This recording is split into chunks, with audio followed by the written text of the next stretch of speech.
ఓం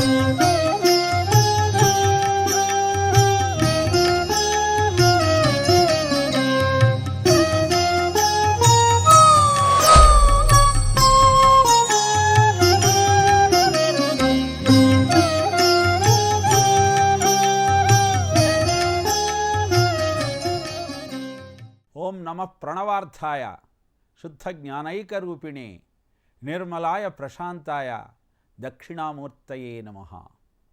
అద్భుతమైన ఆ దక్షిణామూర్తి తత్వాన్ని, ప్రణవ అర్థాన్ని, శుద్ధ జ్ఞానాన్ని, నిర్మల ప్రశాంతత్వాన్ని ఆదిశంకరులు 10 శ్లోకాలలో మనకు అందించారు. మొదటి శ్లోకం ధ్యాన శ్లోకం అయితే ఆఖరి శ్లోకం ఫలశ్రుతి. అద్భుతమైన ఆ దక్షిణామూర్తి తత్వము ఉపనిషత్ సారాంశము, వేదములకు భాష్యము. ప్రణవార్థము దక్షిణామూర్తి తత్వమైతే ప్రణవాన్నే సాధన చేయవచ్చు కదా, దక్షిణామూర్తి తత్వం యొక్క ఆవశ్యకత ఏమిటి అన్న సందేహం మనకు కలుగుతుంది.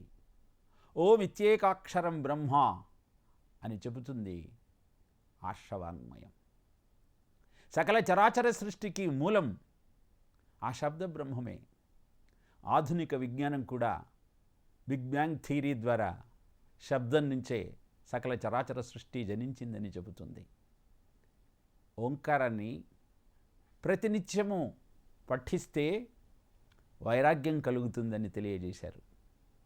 దీర్ఘమైన ఓంకారాన్ని గృహస్థు జపించటం వల్ల ప్రాపంచిక విషయముల పట్ల అనాసక్తి కలిగి వైరాగ్య భావం పెరిగి నివృత్తి మార్గంలో ప్రయాణిస్తాడు. మరి బ్రహ్మచర్య, వానప్రస్థ, సన్యాసాశ్రమాలకు ఆధారమైనటువంటి గృహస్థు సన్యాసం స్వీకరిస్తే వీళ్లకు ఆధారమేది? మరి అలా ఈ 3 ఆశ్రమాలకు ఆధారం కావాలని గృహస్థును ప్రణవనాద సాధనకు దూరం చెయ్యాలా? జీవిత లక్ష్యాన్ని చేరుకోవటానికి అవసరమైన ఆ ప్రణవనాద సాధన వదిలేయాలా అన్న సందేహం మళ్ళీ ఉత్పన్నమవుతుంది. ఈ 2 సంశయాలకు సమాధానమే దక్షిణామూర్తి స్తోత్రం. ప్రణవ నాదానికి అర్థం దక్షిణామూర్తి తత్వం, ప్రణవానికి వ్యాఖ్యానం దక్షిణామూర్తి స్తోత్రం. అద్భుతమైన ఆ దివ్యమంగళ స్వరూపమే దక్షిణామూర్తి తత్వానికి భాష్యం. ఆ శుద్ధ చైతన్యానికి భాష్యమే ఆ స్వామి దివ్యమంగళ స్వరూపం. దక్షిణామూర్తి స్తోత్రాన్ని ప్రతినిత్యము పారాయణ చేయటం వల్ల ఈహంలో నువ్వు కోరిన కోరికలన్నీ నెరవేరుతాయి, అష్టసిద్ధులు నీ సొంతమవుతాయి అని చెబుతారు. సర్వాత్మత్వమితి స్ఫుటీకృతమిదం యస్మాదముష్మిన్స్తవే అన్నటువంటి ఫలశ్రుతిని పారాయణ చేసేటప్పుడు ఆ వివరాలు మనం తెలుసుకునే ప్రయత్నం చేద్దాం. అలా ఈహాన్ని పరాన్ని రెండింటినీ అందించేదే దక్షిణామూర్తి స్తోత్రం. అందుకే ప్రణవనాద సాధన పరిపక్వత కలిగిన యోగులు అనునిత్యము చేస్తూ ఆ పరబ్రహ్మాన్ని తెలుసుకుంటూ ఉంటే, గృహస్థాశ్రమంలో ఉండి అందరికీ ఆధారంగా ఆశ్రయాన్ని కల్పిస్తూ తమ జీవిత లక్ష్యాన్ని తెలుసుకోవాలనుకునే వారికి దక్షిణామూర్తి స్తోత్రం అద్భుతమైన సాధనంగా అంది వచ్చింది. దాన్ని రచన చేసి మనకు అందించిన ఆదిశంకర భగవత్పాదులను ప్రతినిత్యము మనం స్మరించుకోవాలి. ఆ దక్షిణామూర్తి స్వరూపము శుద్ధ చైతన్యానికి భాష్యము అని మనం చెప్పుకున్నాం. మౌనంగా చిరునవ్వుతో వటవృక్ష మూలంలో తన కుడి పాదంతో అపస్మరం అనే రాక్షసుణ్ణి తొక్కివేస్తూ చిన్ముద్రను చూపుతున్నటువంటి ఆ దక్షిణామూర్తి అద్భుతమైనటువంటి సత్యాన్ని మనకు తెలియజేస్తున్నారు. జీవాత్మ అంటే జీవుడు స్థూల సూక్ష్మ కారణ శరీరాలతో మమైకం చెంది తన నిజస్వరూపాన్ని తెలుసుకోలేకపోతూ ఉన్నాడు. అదే అపస్మర అంటే బుద్ధిమాన్యం. ఒకదాన్ని ఒకటిగా అనుకోవటం, నువ్వు కాని దాన్ని నువ్వుగా భావించటం. ఎప్పుడైతే ఆ అపస్మర అనే రాక్షసుణ్ణి నీవు దక్షిణామూర్తి తత్వాన్ని గ్రహించి కాలితో తొక్కేస్తావో అప్పుడు నీ నిజస్వరూపం నీకు అవగతమవుతుంది. మరి ఆ అపస్మర రాక్షసుడి చేతిలో పాము ఉన్నది. నీ నిజస్వరూపాన్ని నువ్వు గుర్తించలేకపోవటానికి కారణం అహంకారం అనబడే ఆ పామే. కన్నుల ముందు కనబడుతున్న జగత్తు శాశ్వతము అని భావించి దానితో మమైకం చెంది ఎప్పుడైతే అహంకారంతో ఈ శుద్ధ చైతన్యం మమైకమవుతుందో అప్పుడు భ్రమలో మునిగిపోయి దేహాత్మ భ్రాంతితో నువ్వు జీవనం కొనసాగించాల్సిన అగత్యం ఏర్పడుతుంది. ఏ విధంగానైతే అహంకారంలో ఉన్న జీవుడు తన జీవనాన్ని సరైన మార్గంలో రుజుమార్గంలో ప్రయాణించలేకపోతాడో అదే సంకేతాన్ని వంకర టింకరగా నడుస్తున్న పాము ద్వారా ప్రతిబింబింపచేస్తూ అహంకారంతో మగ్గిపోయే జీవుడు వెలుగును చూడలేక చీకటిలో మగ్గుతున్న విధంగా పాము కూడా చుట్టలు చుట్టుకొని పుట్టలో జీవనాన్ని కొనసాగిస్తుంది. మరి ఇలాంటి దేహాత్మ భ్రాంతిని పోగొట్టగలిగిన ఆ దక్షిణామూర్తి స్తోత్రాన్ని నువ్వు పారాయణ చేస్తే నీలో జ్ఞాన జ్యోతి ప్రభవిస్తుంది. ఆ బోధ ఒక్కొక్కసారి సూర్యకిరణంలాగా తండ్రి మాటలలాగా వాడిగా వేడిగా ఉంటే ఇంకొకసారి చంద్రుని వెన్నెలలా తల్లి దీవెనలా చల్లగా ఉంటుంది. ఈ సత్యాన్ని తెలియజేయటం కోసమే దక్షిణామూర్తి స్వరూపంలో ఒక పక్కన సూర్యుడు ఒక పక్క చంద్రుడు మనకు దర్శనమిస్తూ ఉంటాడు. ఇంత అద్భుతమైన వ్యాఖ్యానం దక్షిణామూర్తి స్వరూపం ద్వారా మనకు తెలియజేయబడుతున్నా, ఆ స్తోత్రం ద్వారా మనకు వివరింపబడుతున్నా మనం దేహాత్మ భ్రాంతిలో ఉండటానికి కారణం అవివేకము, అహంకారమే. ఈ అవివేక అహంకారాలు మహాపండితుడిని కూడా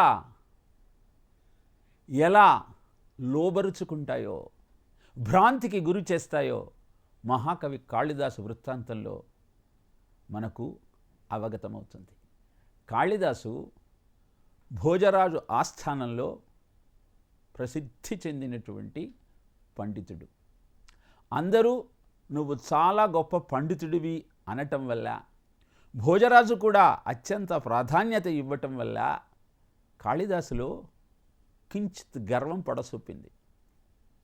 మారువేషంలో నగరంలో సంచరిస్తూ అక్కడి విషయాలను భోజరాజుకు తెలియజేయాలన్న ఆకాంక్షతో కాళిదాసు ఒకరోజు నగర సంచారానికి బయలుదేరాడు. నగరమంతా తిరిగి ఆకలి దప్పికలతో ఊరి శివార్లలో ఉన్న ఒక గుడిసె దగ్గరకు చేరుకున్నాడు. ఆ గుడిసెలో ఒక ముదుసలి అవ్వ ఉన్నది. ఆమెను మంచినీళ్ళు ఇవ్వమంటూ అభ్యర్థించాడు. మంచినీళ్ళు ఇస్తా కానీ నువ్వెవరివో చెప్పవయ్యా అంటూ ప్రశ్నించింది ఆ అవ్వ. నేను మహాపండితుణ్ణి అన్నాడు కించిత్ గర్వంతో కాళిదాసు. మహాపండితుడివా? అయితే నా ప్రశ్నకు సమాధానం చెబుతావా అంటూ అడిగింది ఆ ముదుసలి అవ్వ. చెబుతానన్నట్టు తల పంకించాడు కాళిదాసు.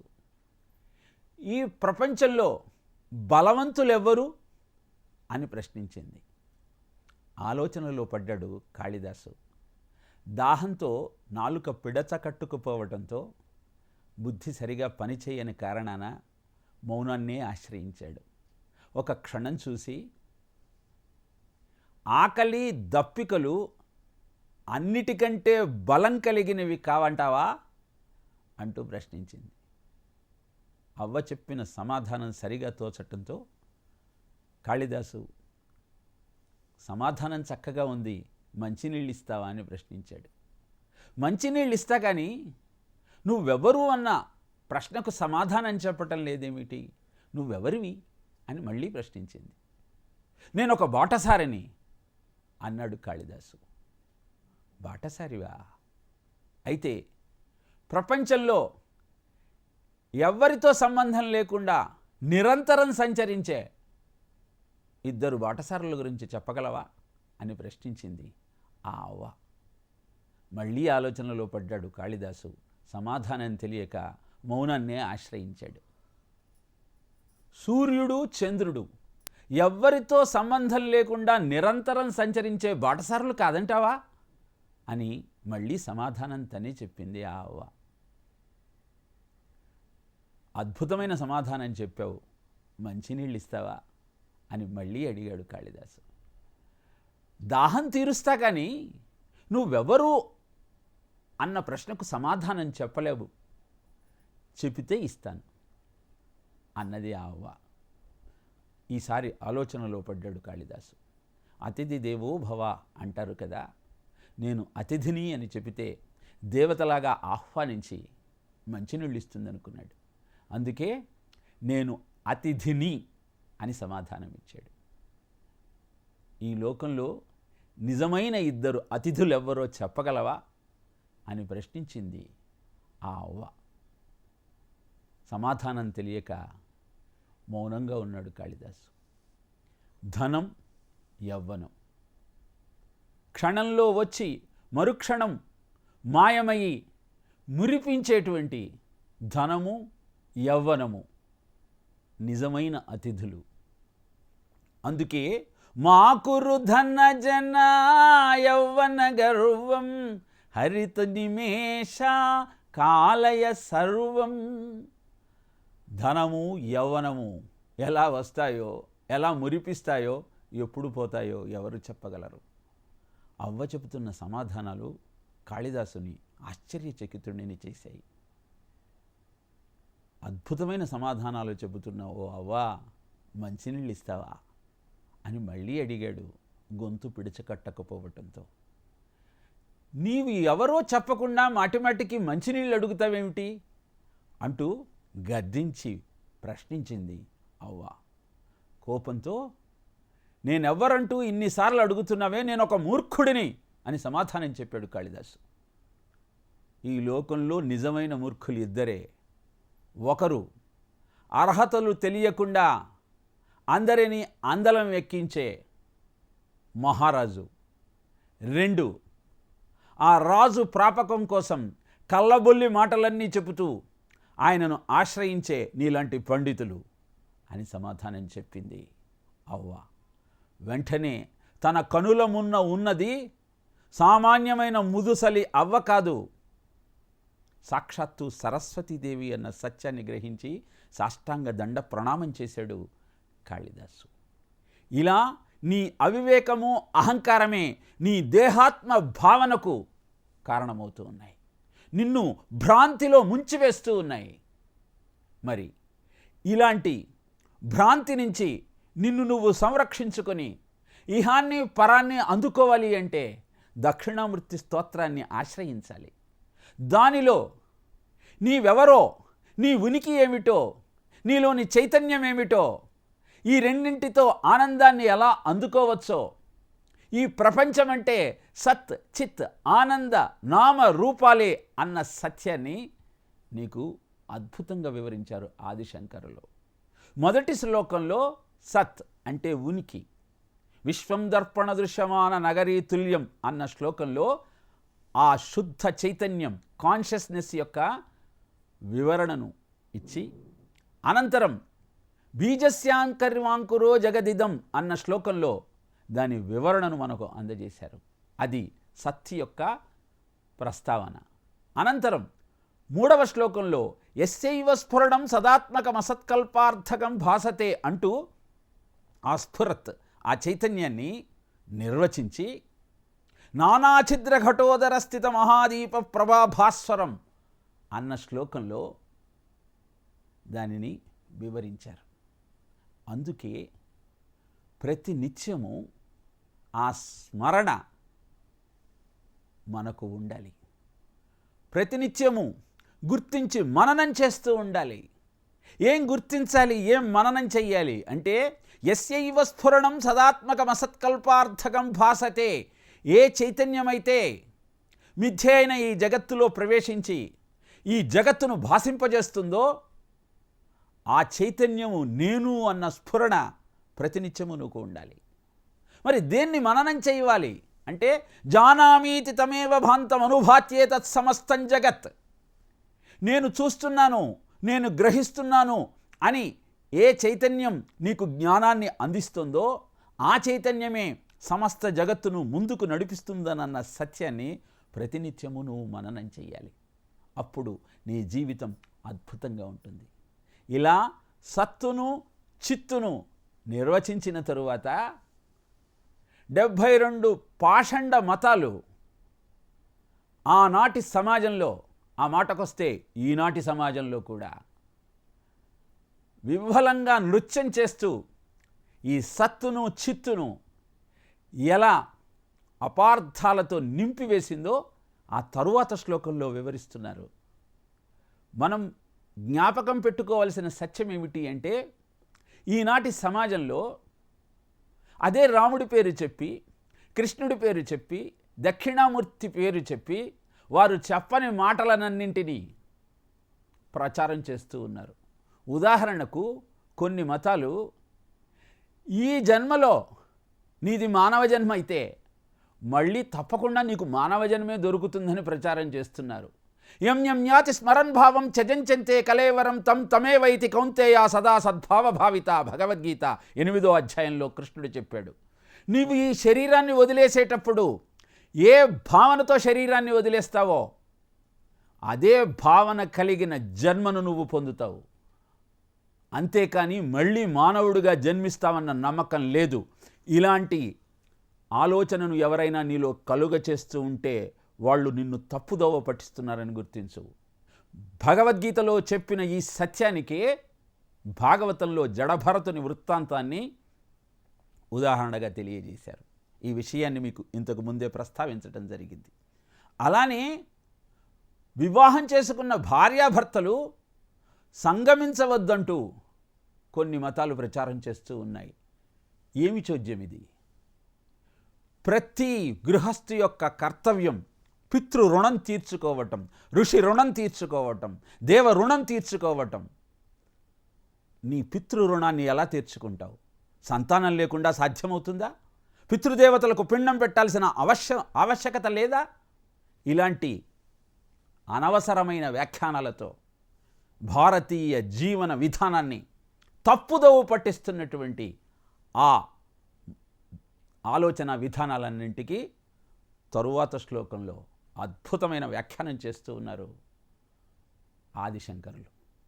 ఆ 5వ శ్లోకం, దేహం ప్రాణమపీంద్రియాణ్యపి చలాం బుద్ధించ శూన్యం విదుః స్త్రీబాలాంధజడోపమస్త్వహమితి భ్రాంతా భృశంవాదినః మాయాశక్తి విలాసకల్పిత మహావ్యామోహ సంహారిణే తస్మై శ్రీ గురుమూర్తయే నమైదం శ్రీ దక్షిణామూర్తయే. ఈ శ్లోకంలో ఆ సత్తును ఎవరెవరు ఎలా వ్యాఖ్యానం చేశారో, చార్వాకవాదులు, బౌద్ధులు, శూన్యవాదులు, క్షణికవాదులు ఎలా నిర్వచించే ప్రయత్నం చేశారో వివరిస్తూ ఉన్నాడు. ఏ కాన్షియస్నెస్ ప్రతివాడిలో ఉండి ముందుకు నడిపిస్తుందో, మమైవాంశో జీవలోకే జీవభూత సనాతన మనశ్రేష్టానేంద్రియాణి ప్రకృతిస్థాని కర్షతి అని తెలియచేసింది భగవద్గీత. అందరిలో ఉన్నది ఒకే చైతన్యం, అందరినీ ముందుకు నడిపిస్తున్నది అదే చైతన్యం. ఆ సత్తును చిత్తును ఆనందాన్ని అస్థి భాతి ప్రియాన్ని నువ్వు గుర్తించగలిగితే నీ జీవితం అద్భుతంగా ఉంటుంది. ఈ భ్రాంతి నీలో వదులుతుంది. కానీ ఈ దేహమే నేనన్న భావన కలిగినటువంటి వాదం చార్వాకవాదం. ఈ శ్లోకంలో 72 పాషండ మతాలతో ఆనాటి సమాజంలో ఎలాంటి ఆలోచన విధానం పెరిగిపోయిందో దానిని ప్రస్తావిస్తూ దానికి సమాధానం చెబుతూ ఉన్నారు. ఎందుకని దేహమే నీవన్న భావన నీకు కలుగుతోంది అని చెప్పటానికి ఒక అద్భుతమైన ఉదాహరణ చెప్పింది శాస్త్రం. ఒక ఎర్రటి మందారాన్ని తెల్లని స్వచ్ఛమైన స్ఫటికం పక్కన పెడితే ఆ ఎర్రని మందారము యొక్క ఎరుపు ఈ స్ఫటికం మీద పడి స్వచ్ఛమైనటువంటి ఈ స్ఫటికం ఎర్రగా కనబడుతుంది. స్ఫటికానికి కూడా నోరొస్తే నేను ఎర్రగానే ఉన్నాను అని చెప్పుకునేంతగా దాన్ని ప్రభావితం చేస్తుంది. ఇలా స్థూల సూక్ష్మ కారణ శరీరాలతో మమైకమైనటువంటి ఆ శుద్ధ చైతన్యమే అహంకారంగా చెప్పబడుతుంది. అదే నీ దేహాత్మ భ్రాంతికి కారణమవుతుంది. దీనికి కారణమేమిటి అంటే వ్యామోహము. ఎలాంటి వ్యామోహము? మహావ్యామోహము. ఇది పోగొట్టేవాడే సంహారిణే దక్షిణామూర్తి. పంచభౌతికమైన భవనంబు దేహంబు పురుషుండు దీనిలో పూర్వకర్మ వశమున ఒకవేళ వర్తించి దీపించు దరి అయిననొకవేళ దొలగిపోవు. చెడునేని దేహంబు జడుగాని పురుషుండు జడడాతనికి నింత చేటు లేదు. పురుషునకి దేహ పుంజమునకు వెరుగాని ఏకత్వము కానరాదు. దారువుల వెలిగెడి దహనుని కైవడి కాయముల జరించు గలిభంగి నాళలీనమైన నభము చాట్పున వేరు తెలియవలయు దేహి దేహమునకు అంటాడు భాగవతంలో. బాలుడి రూపంలో వచ్చిన యమధర్మరాజు సుయజ్ఞుని భార్య యొక్క భ్రాంతిని పోగొట్టడం కోసం ఈ పద్యం చెప్పాడు.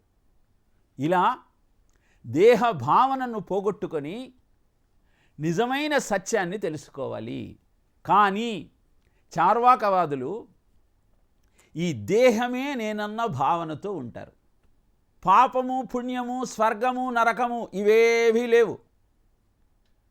ఉన్నంతకాలం అప్పు చేసైనా పప్పు నెయ్యి వేసుకొని తిను. ఎందుకు అనవసరంగా దేవుడు దైవము యజ్ఞము యాగము అంటూ వెంపర్లాడతావు? దానివల్ల వచ్చే ప్రయోజనం ఏమీ లేదు అన్నటువంటి ఆలోచనతో జీవితాన్ని గడుపుతారు. చారు అంటే తీయని అందమైన, వాక్ అంటే మాటలు వినటానికి ఇవి చాలా బాగున్నాయి. దేవుడు లేదు, ధర్మం లేదు, తల్లి లేడు, తండ్రి లేదు, యజ్ఞం లేదు, యాగం లేదు, కర్మ లేదు, వేదం లేదు అని చెప్పేవాడు నీకు చాలా మంచిగా అనిపిస్తాడు. తెల్లవారుజామున లేవక్కర్లేదు, తల్లిదండ్రులకు దండం పెట్టక్కర్లేదు, భగవంతుడిని పూజించక్కర్లేదు. ఇలా చెప్పేవాళ్ళ మాటలు మీకు చాలా బాగా ఉంటాయి. అదే చారువాకవాదం, అందమైన మాటలతో మిమ్మల్ని బురిడి కొట్టించే సిద్ధాంతం. నిత్య జీవితంలో అద్భుతమైన దక్షిణామూర్తి స్తోత్రంలోని ఆంతర్యాన్ని గ్రహించి ఆ సత్ చిత్ ఆనంద నామ రూపాలే ఈ ప్రపంచము అన్న సత్యాన్ని తెలుసుకుంటూ ఏకాగ్రత పెంచుకోవటానికి, కోరిన కోరికలన్నీ నెరవేర్చుకోవటానికి, అజ్ఞానాన్ని తొలగించుకోవటానికి, పరీక్షలలో రాసేటువంటి ఎగ్జామ్స్లో సమయానికి చదువుకున్న విషయాలు స్ఫురణకు రావటానికి దక్షిణామూర్తి స్తోత్రానికి మించిన స్తోత్రమే లేదు. ఎందుకంటే శుద్ధ జ్ఞాన రూపమే దక్షిణామూర్తి. ఆ స్వామిని ఆశ్రయించిన వారికి అద్భుతమైనటువంటి ఏకాగ్రత, జ్ఞాపక శక్తి, స్ఫురణ, సమయస్ఫూర్తి అన్నీ అలవడతాయి. కనుక ప్రతినిత్యము దక్షిణామూర్తి స్తోత్రాన్ని పారాయణ చేస్తూ ముఖ్యంగా విద్యార్థులు గుర్తుపెట్టుకోవలసిన విషయం, దక్షిణామూర్తి అంటే శుద్ధ జ్ఞాన స్వరూపం. ఇహలోక విద్య, పరలోక విద్య ఏది కావాలన్నా, ఆధ్యాత్మికత కావాలన్నా, అద్భుతమైన భౌతికమైన ఆనందాన్ని అందుకోవాలన్నా దక్షిణామూర్తికి స్తోత్రానికి మించిన స్తోత్రమే లేదు. అందుకే కార్యక్రమం ప్రారంభంలోనే ఓం నమో ప్రణవార్థాయ శుద్ధ జ్ఞానైక రూపిణే నిర్మలాయ ప్రశాంతాయ దక్షిణామూర్తయే నమః అంటూ ఆ స్వామిని కీర్తించాం. నీలో ఉన్న అజ్ఞానాన్నంతా అపస్మర అనే రాక్షసు రూపంలో కాలి కింద వేసి నువ్వు తొక్కగలిగినప్పుడు అద్భుతమైన అఖండమైన జ్ఞానజ్యోతిగా నువ్వు వెలుగొందుతావు. అది నీకు ఆనందాన్ని కలిగిస్తూ అందరికీ సంతోషాన్ని కలగజేస్తుంది. నీకు ప్రకాశాన్ని, ఎదుటివాడికి ప్రచోదనాన్ని కలగజేసేదే దక్షిణామూర్తి స్తోత్రం. అలాంటి స్తోత్రాన్ని ప్రతి శ్లోకాన్ని ధ్యాన శ్లోకం నుంచి ఫలశ్రుతి దాకా 10 శ్లోకాలను కంఠస్థం చేసి పిల్లలు చదవగలిగితే వారిలో ఉన్న మనోచాంచల్యం దూరమైపోతుంది. పుస్తకం దగ్గర పెట్టగానే క్రికెట్ మ్యాచో, ఫేవరెట్ స్టార్ సినిమానో చూడాలన్న ఆలోచన ఏదైతే వాళ్ళలో కలిగి వాళ్లను అతలాకుతలం చేస్తూ ఉందో అలాంటి ఆలోచన దూరమై ఏకాగ్రత, జ్ఞాపక శక్తి వాడిలో ఇనుమడించి ప్రశ్నలు అడిగినప్పుడు చక్కగా సమాధానం చెప్పగలిగినటువంటి స్ఫూర్తి వారిలో ఉత్పన్నమవుతుంది. కనుక అలాంటి అద్భుతమైన ఆదిశంకరులు ప్రపంచానికి అందించిన 10 శ్లోకముల దక్షిణామూర్తి స్తోత్రాన్ని కంఠస్థం చేసి ప్రతినిత్యము ప్రాతకాల సమయంలో సూర్యోదయానికి ముందరే లేచి ఎవరైతే పారాయణ చేస్తారో వారు సాధించలేనటువంటి కార్యక్రమమే లేదు. ఇది సత్యం, సత్యం పునఃసత్యం. నేను అన్న భావన కలిగిన చార్వాకవాదులు స్త్రీల వంటి వారు అని ఆదిశంకరులు అన్న సత్యాన్ని ఇక్కడ మనం గుర్తిస్తూ, మరి ఎత్ర నార్యస్తు పూజ్యంతే రమంతే తత్ర దేవతాః అన్నారు కదా, అలాంటి అద్భుతమైనటువంటి స్త్రీమూర్తిని దేహభ్రాంతిలో ఉన్న జీవుడితో ఆ ఆదిశంకరులు ఎందుకు పోల్చారో తరువాత ప్రసంగంలో మీకు తెలియజేసే ప్రయత్నం చేస్తాను. ఓం తత్సత్.